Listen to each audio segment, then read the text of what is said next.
Wellness begins where play, pleasure, and the parasympathetic meet. You were born to be you, and you were born to be well. Your body is always trying to find its way back to health. Now, here's the host of Your Healing Playground with Dr. Tina Koopersmith. Good morning, good afternoon, good evening, wherever you are in the world right now. Welcome to Your Healing Playground. I am your host, Dr. Tina Koopersmith, your physician, your coach, your witchy doctor, your change advocate. We are on the Inspired Choices Network because we are here to inspire, to change, to really be an advocate for your best living. And today my topic of discussion is the ABCs of wellness. I recently had the pleasure and the privilege, really such a privilege, to visit the country of Kenya and meet their youngsters, meet their educators, meet their leaders. I met some of the TV interviewers. We met the Maasai warriors. I met so many people. We were in the city, we were in the suburbs, we were in the slums, feeding the homeless. We went all the way into safari. I was all around that country. And let me tell you, it was a privilege. Such a privilege to meet the youth of tomorrow in that country. They are wonderful. Their educators are wonderful. And to meet their adults. And it reminds me that there's so many ways to do life. There's so many people on this planet. 7 billion, I last checked, something like that. And we are each here because we were chosen to be here. And as a physician specializing in fertility, I know that it is magic that humans are born, and animals and trees and plants and all that. This universe is magical. This universe, ideally we could turn it into heaven on earth, but for some people, they are going through difficult times and it feels like they are walking through hell. And what I want to talk about today is when we stay curious, when we stay childlike, when we keep that curiosity open, we constantly are being gifts. We are constantly being given gifts and experiences that can teach us, right? Life is not learned in the classroom. And yet we have been conditioned to believe that education happens in a classroom. And it does. It's not that we don't learn in the classrooms. We learn so much in the classrooms. But what we're learning in the classrooms is often much more about what people who went before us learned. And hopefully they learned by being curious and investigating the life in all its shape and forms. But a lot of times we get passed down beliefs that aren't necessarily truths. And so I want to take us back. I want to take us back to what showed up for me as I was on this trip, and I was with a bunch of coaches and speakers and educators in their own right, and I was listening and learning from the people that lived in Kenya as well as my American colleagues who were teaching me daily with what they were saying. And I was trying to learn.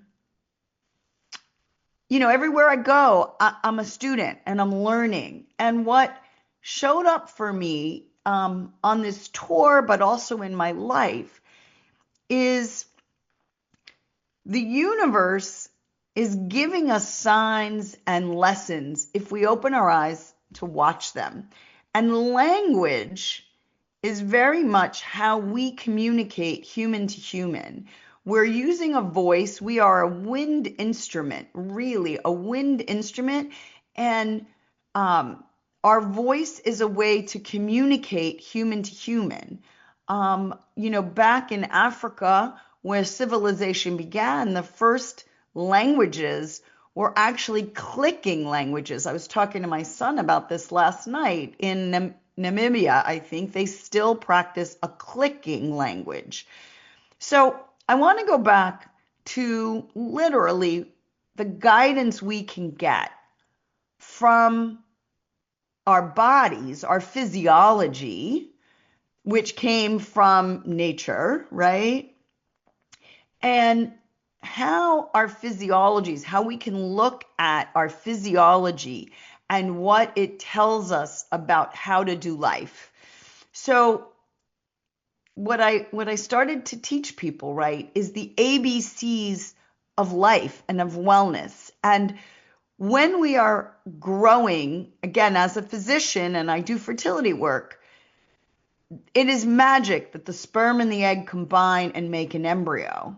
And that embryo decides, in conjunction with the maternal lineage, is it safe to keep growing? Does it have the right blueprint in its DNA to keep growing? And many embryos stop growing, like 50% of embryos stop growing between the day of conception and 5 or 6 days later when it's time to attach into the uterus.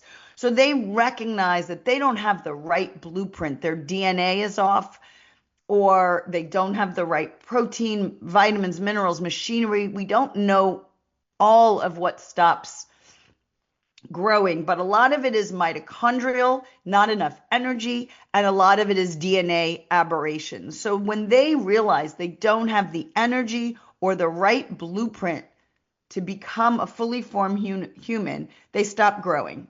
Now, a number of them keep growing and they implant in the uterus, and we get ourselves born. We grow from this one cell to a fully formed human without direct mind control. Because as far as we know, the human fetus and the human embryo is not directing growth. The heart starts beating, there's electrical activity. That's the first thing that comes on board, is electrical activity, ba-bum, ba-bum, ba-bum, that we see from a flashing on ultrasound, right? We call it a heartbeat, but it's really just electricity. It's the movement of electrons, it's energy. The first thing that we really are energetic movement. And from this energetic movement, our DNA and our blueprint designs a human being. And we know to grow fingers and toes and eyes and ears and nose and mouth. And all of this is done really without the human intervention of mind control. It is divinely orchestrated. I don't know how it happens. I don't think any of us truly know how it happens. And we're living in the darkest of dark. There's no light in the uterus, and we are safe. We are given food and water from the maternal lineage that is helping us grow. We are attached, literally attached to this human being that we call our mother. And we are one with our mother. We are attached. Now, we are also separate. There's not actually an intertwining of blood vessels. But we are literally one with our mother and one with this divine nature that knows to grow us. And then we orchestrate our birth. And again, we still don't completely understand this. We know that oxytocin is involved and muscular contractions, and we can induce it. Man has known how to induce it if we see things going wrong in the nervous system of the child with induction of labor. But in general, we as a human species, all the animals in safari that I saw, we trust that the divine nature that we are will grow us and will get us birthed. And we literally knock on the door and get us birthed. And we are one with our mother, connected by this umbilical cord. That's how mammals do it. And then the cord is cut. Now, in our birth, we go from darkness to light. We go from water to air. We get cold. We go from hot to cold. We go probably from silence. Maybe the baby is singing in utero, but we have not detected that. And immediately we emote, we cry. In that cry is our very first emotion. Now, some babies don't cry, and we have to stimulate them to get them to cry. But in that crying, the emotion is connection. So in our birth, we are alive. We breathe and we cry to connect. That, my friends, is how we come into being. And in that cry, in that having an emotion, it is a survival mechanism that says, oh my God, I'm alone and I'm cold and I'm in an environment I don't recognize. And I'm going to scream at the top of my lungs because I am small and helpless and I need to collaborate to survive on this planet. And I want you to think about that for a second. You have spent 9 months growing yourself without your mind on board, without the fear and the stress of being alone. You have been connected to your mother and to the divine. And in that instant of cutting the cord, you become small and helpless and alone, and you need collaboration to survive. We lose the trust that our body knows how to keep us alive. And our mind takes over and says, help me. And I invite you that both are true. We have a divine body that keeps us breathing, that moves our nervous system, that energetically teaches us breathe, breathe, breathe without our conscious thought. The heart and the breath and the digestion and healing the body, those are happening under the surface of your existence from your very first breath as an infant to your very last breath when you leave this universe as a physical human. And so, how can we hold the nuance of complete and utter trust that our body knows what's best and that emotions are part of being alive? And emotions are there to help us connect to ourselves, to the higher source, as well as to other humans and animals. And so, why am I talking about this? I know it's big and it's philosophy and it's depth, but every single morning when we wake up, we recreate our birth. We leave our consciousness when we slumber and go into a dream state and allow our trust of our body to spend time remembering ourselves back to connection with the divine, and we heal. And we emerge in the morning once again from darkness into light. We become alive once again. And in that aliveness, when we open our eyes, we become aware that we are human again. We are alone again. We need to check for our own personal safety. We need to be aware that we're breathing. Are we holding our breath or deepening our breath? And are we connecting to our nervous system? Are we telling our nervous system we are safe on this planet to have another day? Are we connecting to our core? Are we connecting to a higher source? Are we connecting compassionately to ourselves? And are we connecting emotionally to others? And so that cry is connection, collaboration, and connection and care to self, to the planet, to our source, to others. And so alive, breathe, connect is how we need to start each day. And I'm going to come back to this when we come back after break. We will take our initial break, but I want you to remember A, B, C. You are alive. Be aware that you're alive. You are breathing. That means you are alive and you are worthy to take up space and be alive on this planet. And then connect. Remember to connect to yourself, to your nervous system, to source and to others, to care for yourself and care for others and the planet. Those are the ABCs of relaxing back into the safety of being alive on the planet. It's time for our first break. You are listening to Your Healing Podcast, Your Healing Playground, the podcast hosted by myself, Dr. Tina Coopersmith, your doctor, your coach, your change agent. We are on the Inspired Choices Network, where we inspire people to make and grow their best selves. Let's take our first break. Your Healing Playground is the space where science, spirit, and sensation dance together. Your host, Dr. Tina Coopersmith, physician, coach, healer, and play advocate, returns weekly to remind you that healing isn't just about pills and protocols. Western medicine is just one of many healing modalities. True wellness is about energy, emotion, pleasure, and play. On this show, Dr. Tina explores the playground of your body, mind, heart, and soul. From neuroscience to sensuality, from root chakra to real talk, she'll share tools, stories, and soulful strategies to shift you out of fear and back into joy. Because if you're alive and breathing, your story is still unwritten, and you deserve to write it with love.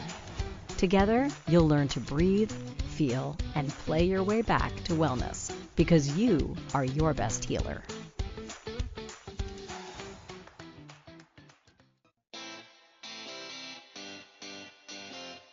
Are you a subject matter expert? Are you here to share your expertise with an audience waiting to hear from you in only the way you can deliver? Are you ready to have your voice amplified across the airwaves? Inspired Choices Network has a global radio platform streaming to millions of people across the world. Professionally produced and supported by an accomplished team every step of the way, you can broadcast from anywhere in the world, knowing your voice matters, and we ensure it is delivered with ease and efficiency. Eager to hear your message, the world awaits. Contact us today to become an Inspired Choices Network radio host.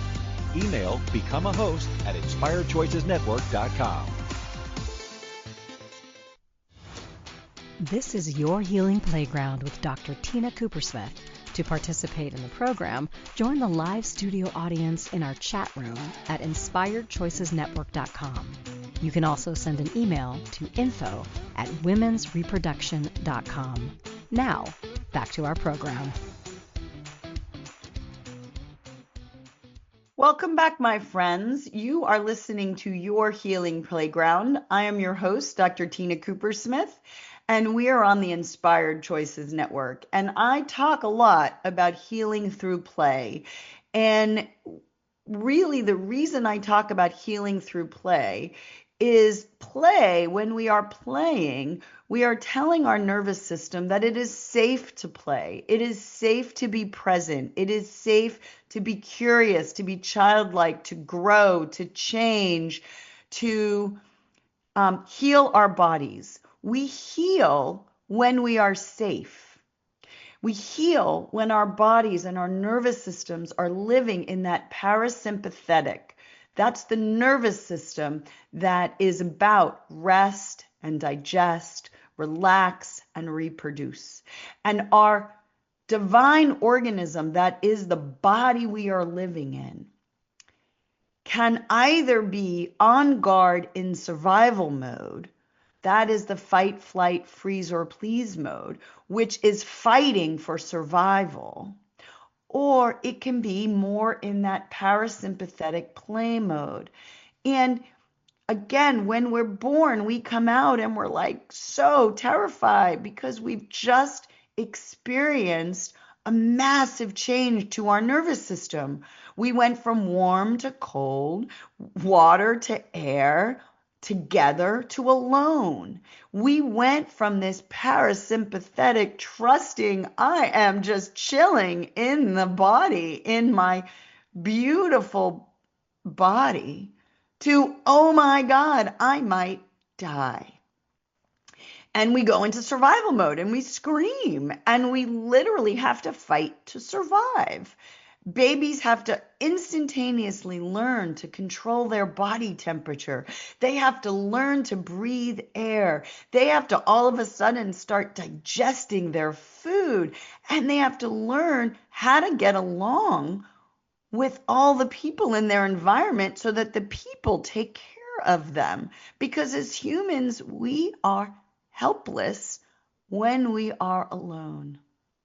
Now, I want to just have that settle in.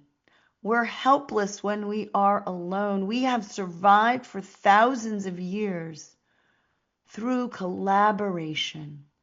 That C word of collaboration, of connection, of touch and care and compassion. Our mothers ideally nurture us, and our fathers too, but we have to hold compassion, curiosity, and connection as our primal way to survival. And we connect human to human when we are calm, not when we're living in survival mode with guns drawn, ready to kill another. So how can we survive and make sure we're safe and simultaneously collaborate and trust? Do we know our neighbors? Do we know who is safe and who is not? Do we collaborate with friends and strangers? Can we trust that a stranger that we've never met yet is really a friend that we just never met yet? How do we literally negotiate our lives, meeting people day to day? So we start in the family, and we have people who connect to us, who really respond to our emotions, our energy, and our needs when we cry, when we're hungry or wet or cold or tired. We are telling our parents, take care of us, please. Connect with us. And ideally, we get proper instruction in the home to understand that there are people in our tribe that are willing to take care of us. But sometimes those lessons aren't solidified in the home. And we feel competition maybe from our siblings. We feel controlled by our parents. We feel we need to compete to get our needs met. Maybe there's not enough food. Maybe there's not enough love. Maybe there's not enough collaboration. Maybe there's parents still living in survival mode, competing for dollars in the workplace, competing for each other's love, competing in their own nervous system to know that they are enough. So, my friends, we've had generations of people who have been competing for what they think are limited dollars in the workplace. They think the way to get ahead is to compete with others rather than collaborate others. And we've been taught as well, showing emotions, especially if it's vulnerability, if we cry, if we're scared, if we feel small, we have been taught that that's not strength, that that's weakness. Hide that. And yet, my friends, having care and compassion and showing some vulnerability is just another way to connect. And it's a way that humans deeply connect. We connect on, oh, I've been there. I understand what you're going through. I have empathy. And I'm going to love you whether you're strong or weak, whether you cry or you don't cry. And these are learned things. And so, again, I invite you, when you wake up in the morning, we need to parent ourselves, because sometimes the parenting wasn't done The parents still are not fully parented to believe that they are safe in their body. They are walking around in a survival mode. Perhaps there isn't enough food on the table. There isn't enough shelter. There isn't safe water. And so they feel like they need to compete for resources, and they're living in survival mode, which perhaps isn't the best for their body's digestion, heart, breath work, and it sets them up for chronic diseases later. And we know that if we don't repair ourselves, if we're always in fight or flight, if we have adverse childhood experiences and we don't have the resiliency to balance those adverse childhood experiences, we are at increased risk for disease later. And so understanding that we can trust this body to heal, and that we need to collaborate to heal, that we need to connect to heal, that we are worthy in our bodies. It is the way to get our nervous system into a better state for deep healing. And our bodies want us to heal. When we cut ourselves, our bodies totally heal. And when we look at children who have not had years and years of distrust and mistrust, isn't it amazing how much more quickly their bodies heal? Because they are in trust. They trust their elders. They trust that their body's going to heal. They trust they can go to sleep.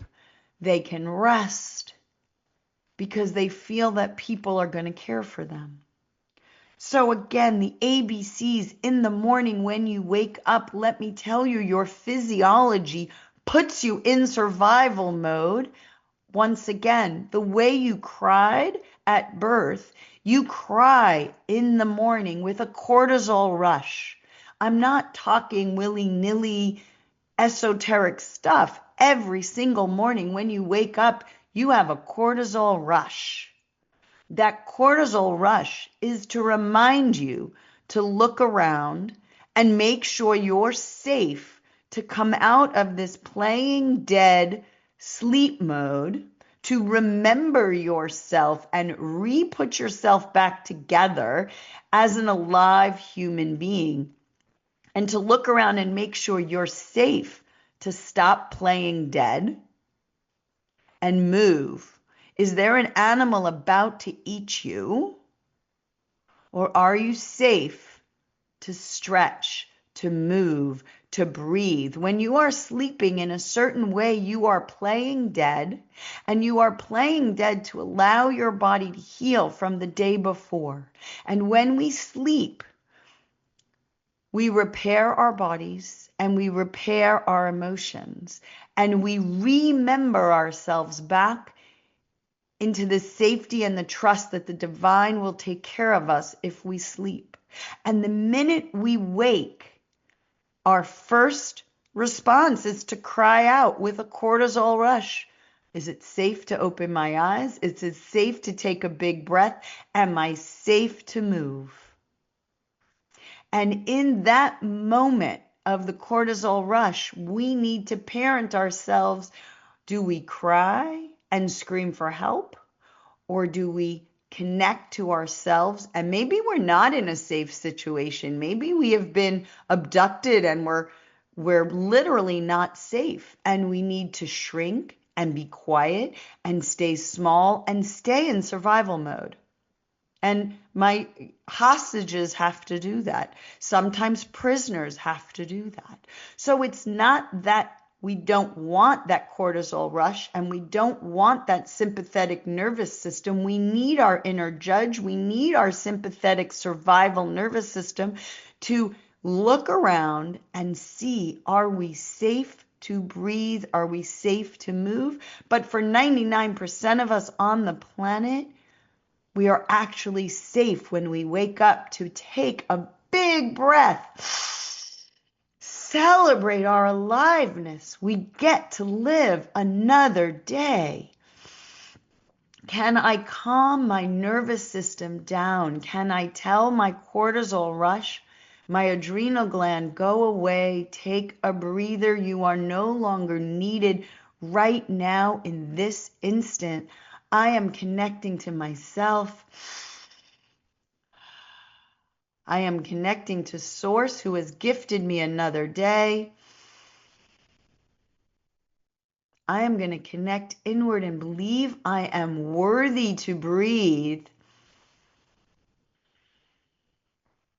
I am going to connect with whatever emotion shows up.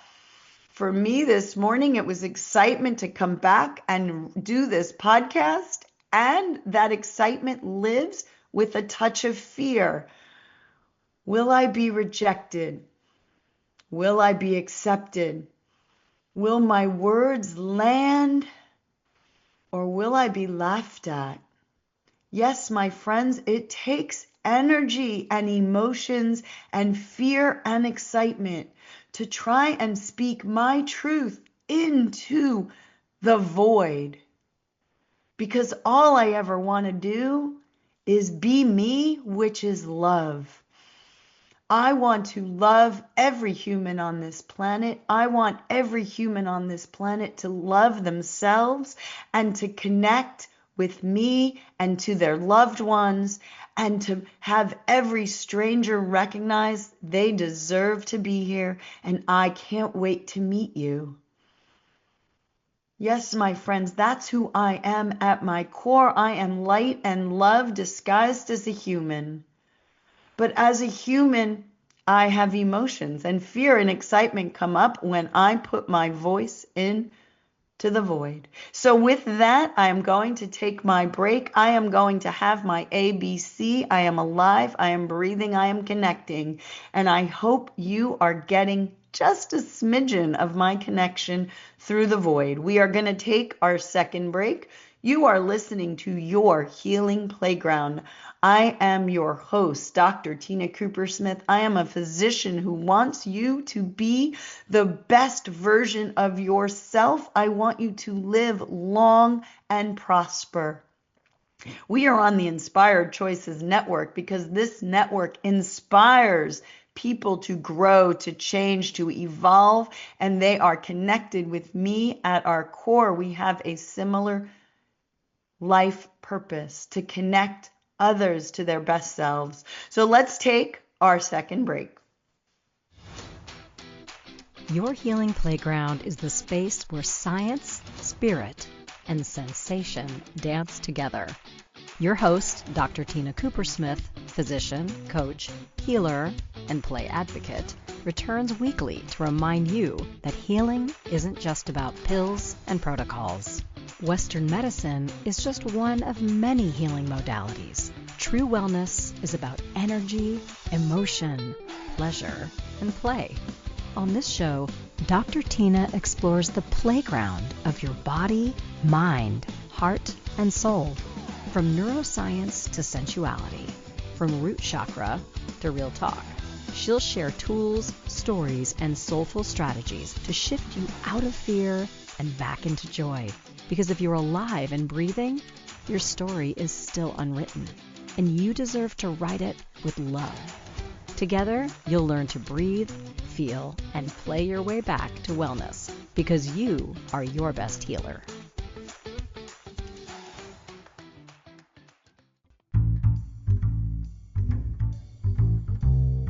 How wonderful would it be to carry your favorite Inspired Choices Network host with you throughout your day?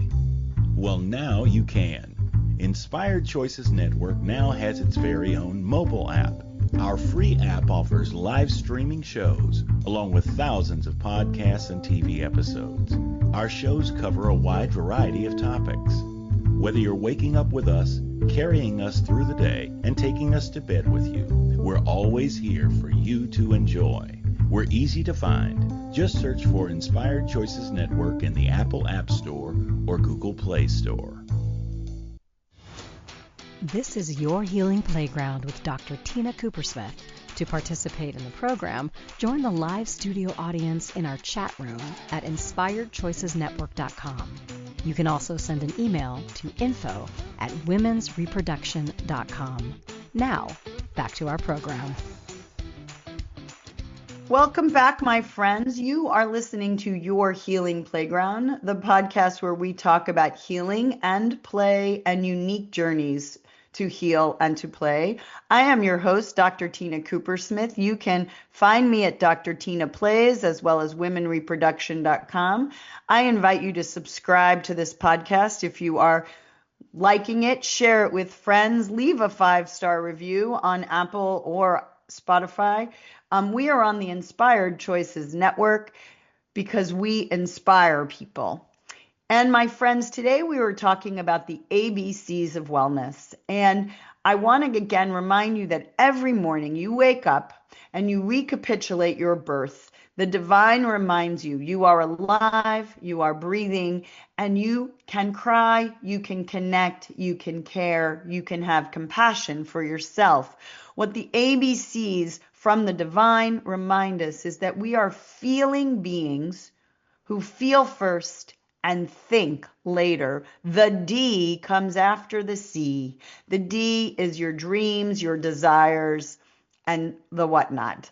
Now, we have all been schooled, at least around the world, with modern schooling. And modern schooling took the ABCs, and in my mind, in my house, there was always be comparing. And I was comparing myself to my older siblings, and I was always smaller, right? I was sent to school where it was always be, maybe my siblings was always be competing, and at school it was always be comparing. Either way, we spend much of our lives competing and comparing. And then when I got in the work world, I was competing, comparing, and churning. Wake up, go to work, wake up, go to work, wake up, go to work, right? Without time for breath work, without time to connect to myself in a deeper way, to reflection, without time to truly trust that I was on the right path. I was just going through the motions for quite a while, a lot of years, I stopped to play, but not to reflect. Playing was one more thing that I did, as opposed to truly being present always in the moment. And the body wants us to flip from survival mode to play mode, from survival mode to play mode. Now, as I was joking before I got on this podcast, the only thing constant in life is change. And so we can't always live in that relaxed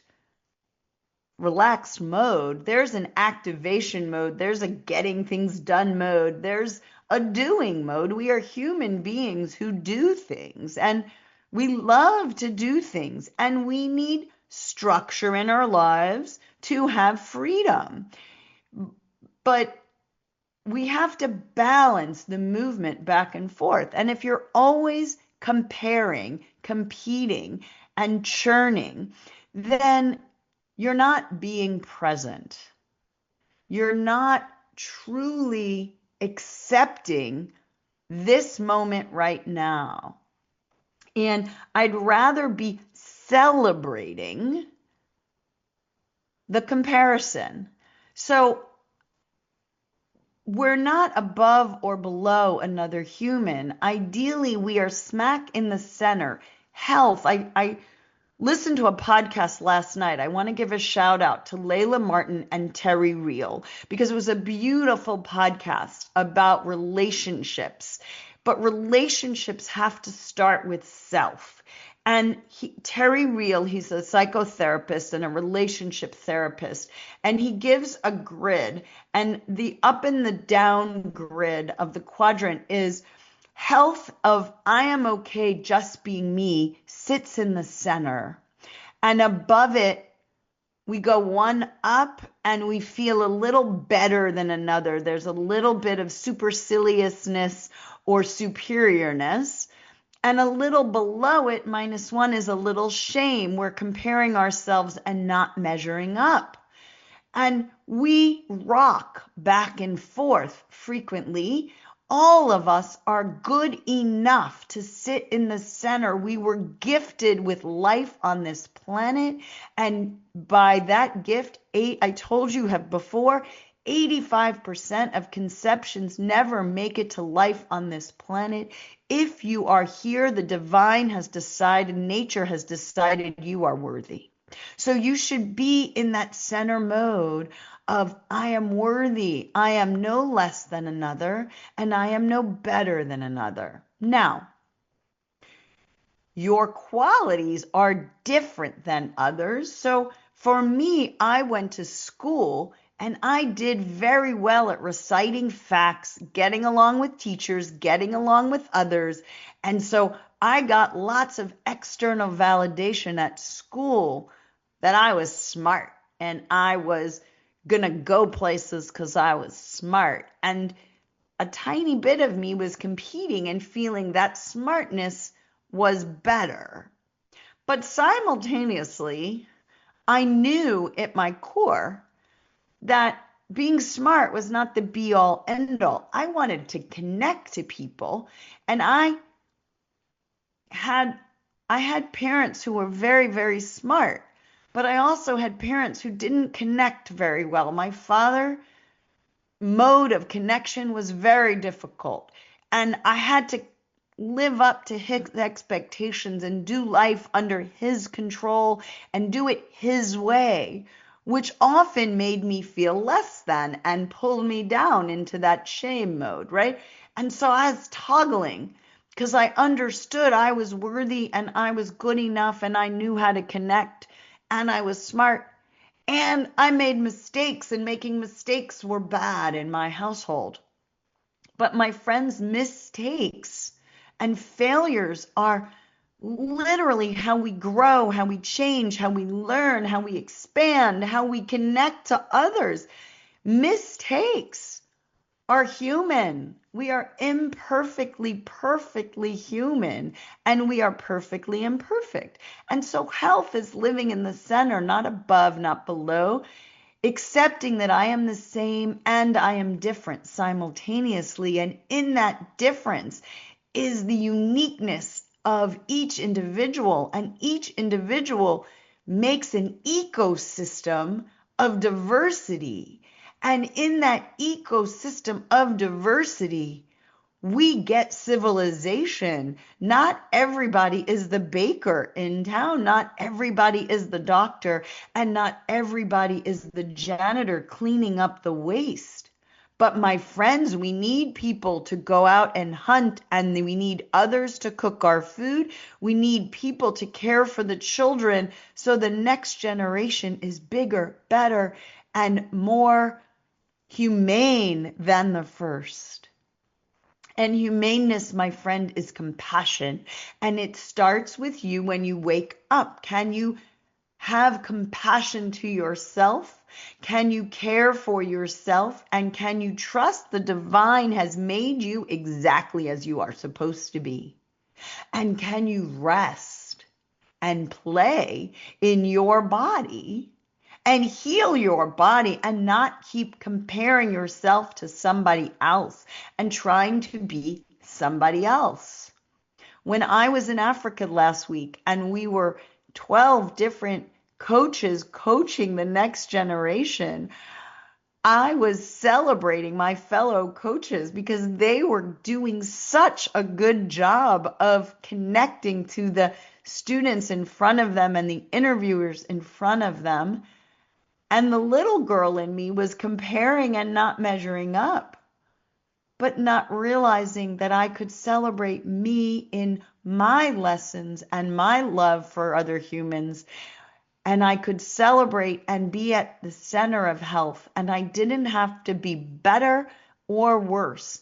I could just be me. And the way I deliver my love and my light is good enough. And the way you deliver your light and your love is good enough for you. And can you rest in this body that you were gifted with your special talents? And can you find and uncover your special talents and stop comparing yourself to others?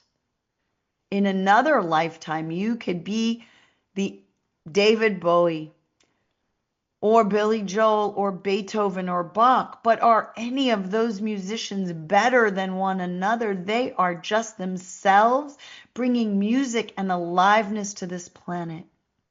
And you, my friends, are bringing your light and your aliveness and your breath to whatever you are doing. So can you trust that the divine made you exactly how you are, and all the difficulties that you are encountering, the challenges in this lifetime, are there for your growth, for your connection to self and the divine, and your connection to self and other, and your connection to self and planet?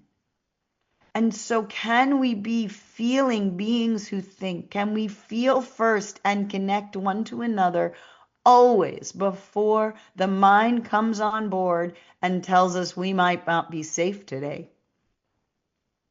And so stop in the always be comparing, always be competing, always be churning, and rest in the I'm okay. I can always be compassionate.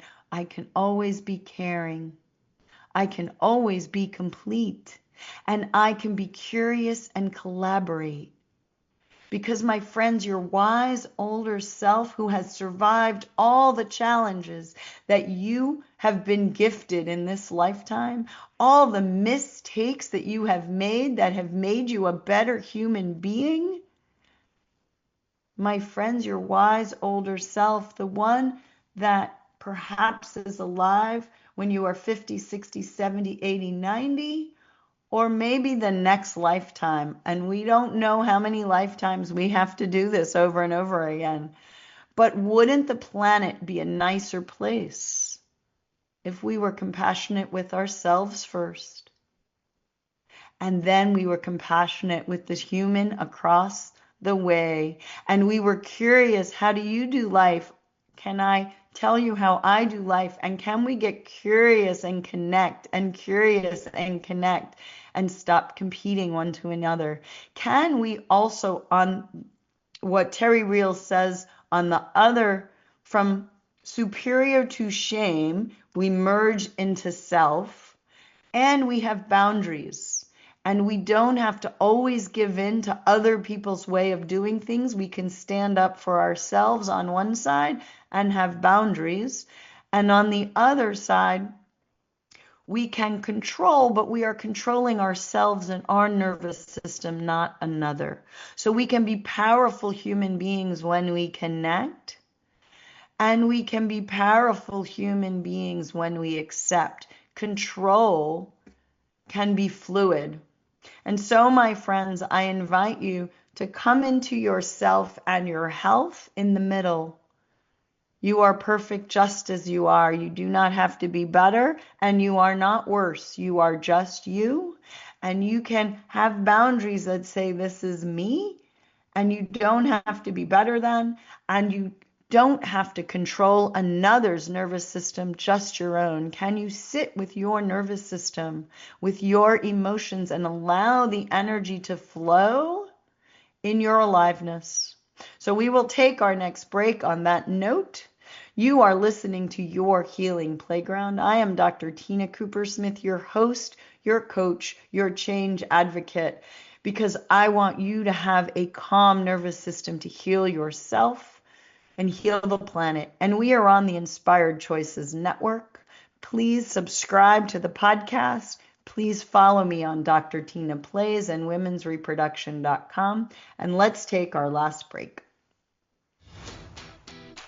Your Healing Playground is the space where science, spirit, and sensation dance together.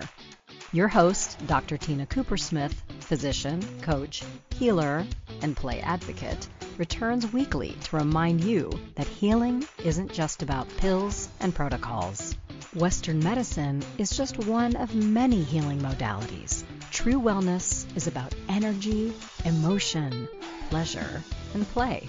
On this show, Dr. Tina explores the playground of your body, mind, heart, and soul. From neuroscience to sensuality, from root chakra to real talk. She'll share tools, stories, and soulful strategies to shift you out of fear and back into joy. Because if you're alive and breathing, your story is still unwritten, and you deserve to write it with love. Together, you'll learn to breathe, feel, and play your way back to wellness, because you are your best healer.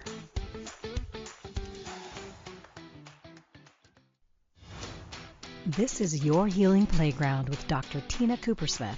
To participate in the program, join the live studio audience in our chat room at inspiredchoicesnetwork.com. You can also send an email to info@womensreproduction.com. Now, back to our program. Welcome back, my friends. You are listening to Your Healing Playground. I am your host, Dr. Tina Koopersmith. We are on the Inspired Choices Network, and I have just a few minutes left, and I want to leave you with my ABCs, the entire alphabet this time. I want you to remember, always be aware. I want you to remember to breathe and to be, and I want you to remember to connect with care. But then we can dream your desires. That's your D when you start thinking. Emotions, my friends, that's the E, are feelings, and you are allowed to have your feelings. And then goals have intelligence. They keep you free and they give you structure and schedules. So GHI, goals have intelligence. J is for jokers. Always be playing. Life is your play. Enjoy it. Kings for K.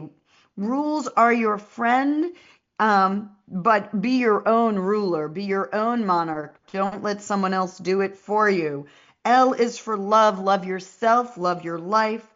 Mothers are there to nurture you, as is nature. Remember that nature, nannies, mothers all nurture you. O is for opportunities, and opportunities abound. They're infinite. P is for play. Play with your life. Queens control your safety. It is okay to have boundaries. What enters and leaves your kingdom? Your mother may have decided as a child, you get to decide as your own personal queen. Don't be Cinderella, be your queen. Rise and shine today. That's the RSTU. Understand today is life, and life is all there is. Today is all there is. And you are the universe in human form. V, victory is yours. So X, experience your body. It is your gift. It is you. Y, know your why. Figure out your mission, your purpose in life. Why are you here? What is your magical superpower? And finally, Z for zebra. I watch lots of zebras on the plains in Africa. Be the zebra. Show your stripes. Be yourself. Everyone else is taken. If a zebra was a human, they'd be running to the plastic surgeon to change, comparing their stripes to everyone else. But zebras know that they are unique. They are different, and their stripes help them blend in and look like nature and each other. So can you be the same and different simultaneously? Can you stop comparing and competing and instead connect? Connect to self, connect to source, and connect to life itself. Breathe, breathe, breathe, breathe and be. And that is the key to wellness, my friends. That is the key to healing, my friends. Breathe and be and connect. Even if you're in survival mode, can you connect to the being that you are? Because breathing, my friends, if you are alive and you are breathing, you are okay in this moment right now. And all we ever have is this moment right now. The rest, my friends, is story, and stories can be changed and edited and reinvented for your play and your pleasure. So, my friends, live your life now. Now is all there is. So stop and observe the now. Be present to your breath. Be present to yourself. Connect, connect, connect. Have an amazing week. See you next week as we talk about plant medicine and business. You are listening to Your Healing Playground on the Inspired Choices Network. Please If you subscribe. felt something move today, a molecule, a mindset, or your mood, that's healing. Your body listens to your stories, your thoughts, your breath. So speak to yourself with kindness, play with curiosity, and let your nervous system know it's safe to rest. Dr. Tina returns Monday at 11 a.m. Eastern, 10 Central, 9 Mountain, 8 Pacific on InspiredChoicesNetwork.com. Remember, pleasure is a practice and play is your medicine.